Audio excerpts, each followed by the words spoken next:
네, 2020년 대입 수학능력시험 이제 4교시가 마무리가 됐겠네요. 그리고 5교시 제2외국어 한문 영역만 남겨놓고 있습니다. 예, 시험 종료 시간이 다가오면서 과연 자녀가 시험은 잘 봤는지 또 앞으로 입시 전략은 어떻게 세워야 할지 궁금한 학부모분들 많으실 텐데요. 남윤곤 메가스터디 입시전략연구소장과 함께 이야기 나눠보도록 하겠습니다. 어서 오십시오. 네, 안녕하십니까. 네. 오늘 설문조사 결과를 보니까 성인 남녀 47%가 네. 수능을 다시 보고 싶다고 했던데 저는 이해가 되지 않습니다만 작년 같은 불수능이면 또 생각이 바뀔 수도 있을 것 같은데 올해는 어땠습니까? 작년보다 좀 쉬웠나요? 실제로 이제 해마다 시험 난이도가 굉장히 화두가 됐는데요. 네. 작년에 너무 어렵게 출제가 됐다라는 여론이 굉장히 많았기 때문에 그게 다소 부담스러웠는지 저희가 지금 현재까지 확인한 국어, 수학은 평소보다는 조금 무난한 걸로 예상되고 있습니다. 네. 참고로 우리가 이 시점에서 분석할 수 있는 건 국어와 수학 영역만 네, 맞습니다. 분석이 네. 가능합니다. 예. 아직 그 시험지가 나오지 않아서 이제 영어라든지 다른 과목은 아직 볼 수가 없는 거죠. 비교를 할 수가 없는 건데 올해는 이른바 초고난도 문제는 없었다 이렇게 그 출제 당국에서 밝히기도 했는데 네. 이 초고난도 문제가 없으면 어떤 게 달라집니까? 실제 작년에 국어 영역의 경우에 31번이라는 문제가 너무 어렵게 출제가 돼가지고 굉장히 이제 원성이 자자했었는데요. 만유 인력에 관한 그런 네, 맞습니다. 문제였죠. 네네네. 수험생들이 이걸 보자마자 이른바 멘붕에 빠졌다 그 네네, 문제. 맞습니다. 네.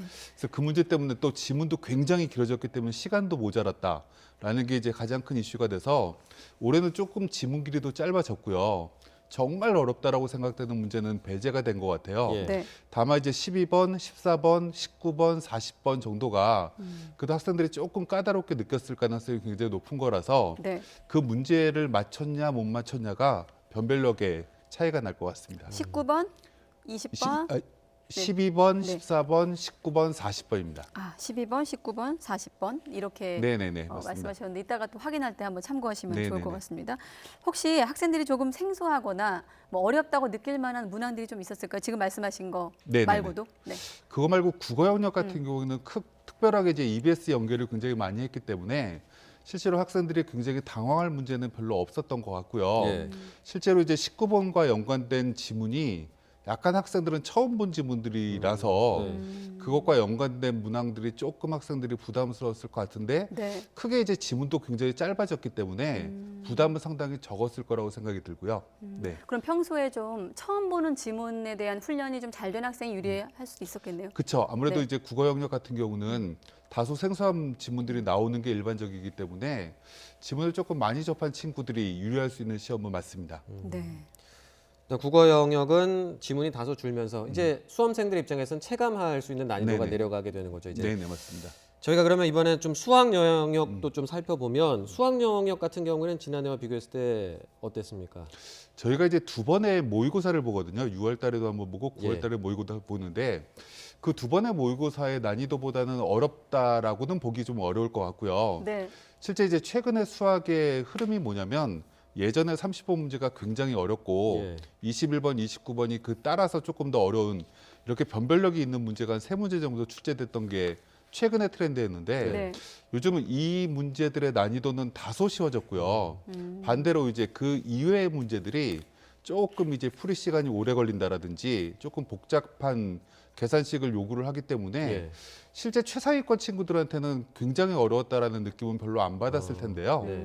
중상위권 친구들이 조금 어렵게 느꼈을 가능성은 있습니다. 그러면 바꿔 말하면 중상위권에서는 수학이 좀 변별력이 네, 맞습니다. 변별을 할 수 있다, 좌우할 수도 이렇게 볼 수도 있을 것 같고 앞서 그 당국의 설명을 들어보니까 종합적인 사고력 평가를 했다. 그러니까 공식적인 단순 적용 문제보다는 종합적인 사고력. 그럼 작년에 비해서 이런 문항이 늘었다고 봐야 될까요? 그렇죠. 그렇게 출제된 게 작년부터가 거의 원년이 되거든요. 네. 거기에 조금 더 강화됐다라고 보는 게 맞을 것 같고요.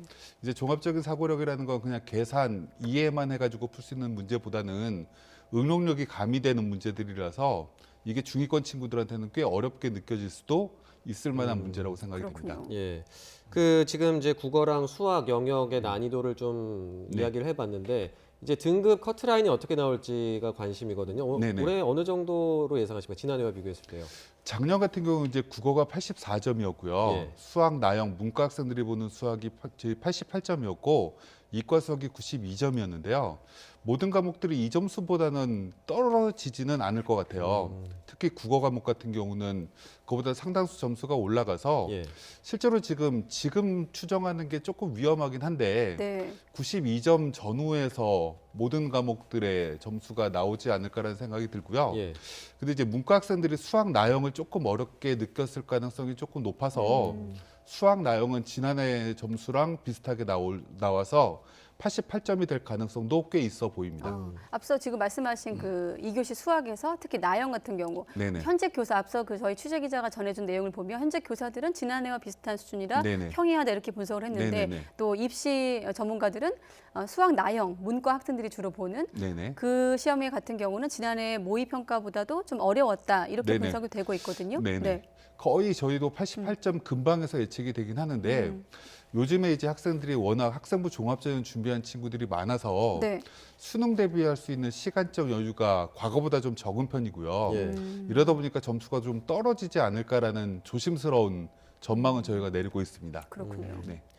올해 그 수능 응시자가 역대 네. 최저라고 40만 명대로 이제 떨어졌다. 실제 응시자가 네. 40만 명대로 떨어졌다고 하던데 이게 수능 응시생들 가운데 재학생 비율은 떨어지고 이제 한 번 더 보거나 뭐 이렇게 삼수라든지 하는 학생들이 늘어난 거잖아요. 네. 이게 그 전반적인 난이도라든지 그 표준 점수에 영향을 미치게 되겠죠? 네. 어떻게 예상하십니까? 저희가 이제 재수생이 늘어난 이유는 간단하거든요. 작년에 고3이었던 친구가 올해 고3에 올라온 친구들보다 예. 상대적으로 인원이 굉장히 많았어요. 그러니까 작년에 올해 고등학교 졸업한 친구들이 한 번 더 했을 때 본인들한테 유리한 환경이 만들어지는 거죠. 예. 그래서 재수를 한 친구들이 많아졌다라고 볼 수 있는데 네. 재수생들의 또 하나의 특징은 수능 위주로 학습을 하게 되거든요. 그러다 보니까 이제 수능 점수를 고득점을 받는 비율이 재학생들보다는 조금 높은 편이에요.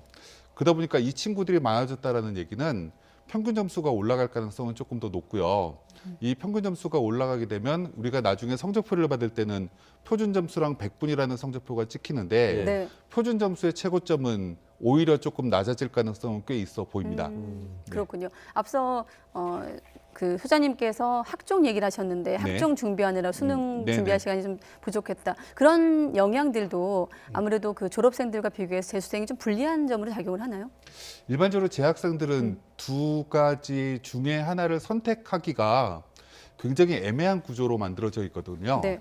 이제 3학년 동안 내신 관리를 쭉 열심히 해온 친구들은 학종으로 준비를 해야 될 것 같고, 근데 또 이제 정시 수능 준비를 안 하기에는 조금 본인이 이제 불안한 심리도 있고, 그래서 이제 시간을 두 개로 나눠서 환배를 하는 게 고등학교 재학생이라면 네. 재수생들은 지난해 이미 학종이라든지 교과 전형으로 떨어져 본 경험이 있고 네. 본인이 상대적으로 비교 열의에 있다라고 생각되면 그걸 준비를 또 할 필요가 없는 거고 또 이제 내신 준비를 재수생들은 할 수가 없는 거죠. 네. 그러다 보니까 그 시간을 온전히 다 수능 준비를 하기 때문에 우리가 하나에 집중하는 거랑 두 개를 병행해서 준비하는 거랑은 아무래도 재수생들이 조금 더 유리할 수는 있죠.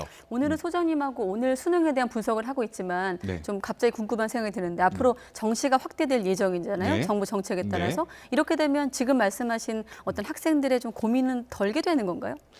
일단 어떻게 이제 되는 정시가 늘어나게 되면 지금 교육부나 이제 정부에서 추진하는 건 수능으로 뽑는 인원과 내신으로 뽑는 인원을 거의 비슷하게 만들겠다라는 거거든요. 네.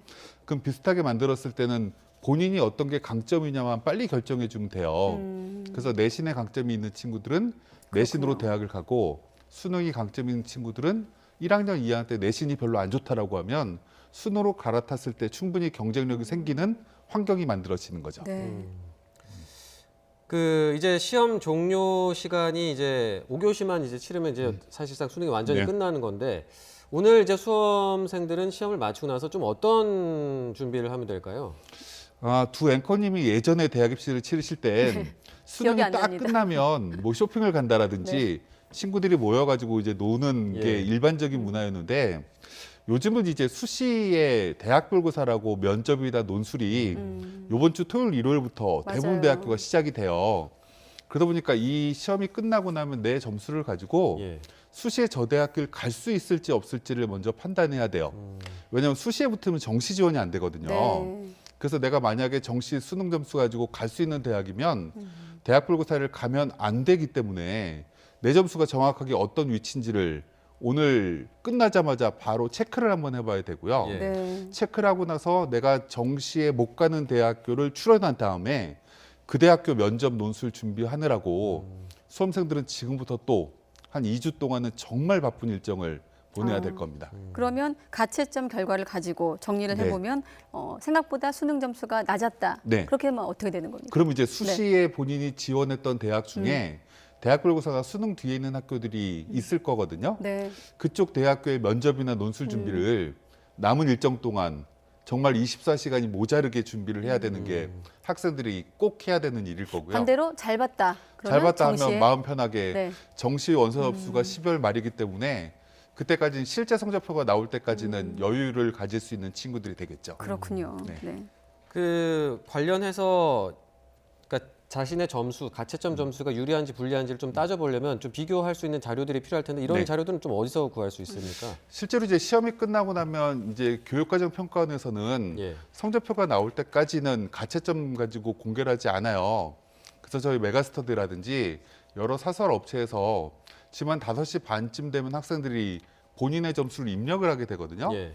그럼 그걸 저희가 과거의 통계 기법을 이용을 해서 이번 시험의 국어는 몇 점까지가 1등급, 2등급 이래서 표준 점수는 몇 점으로 나올 건지를 다 예측을 하거든요.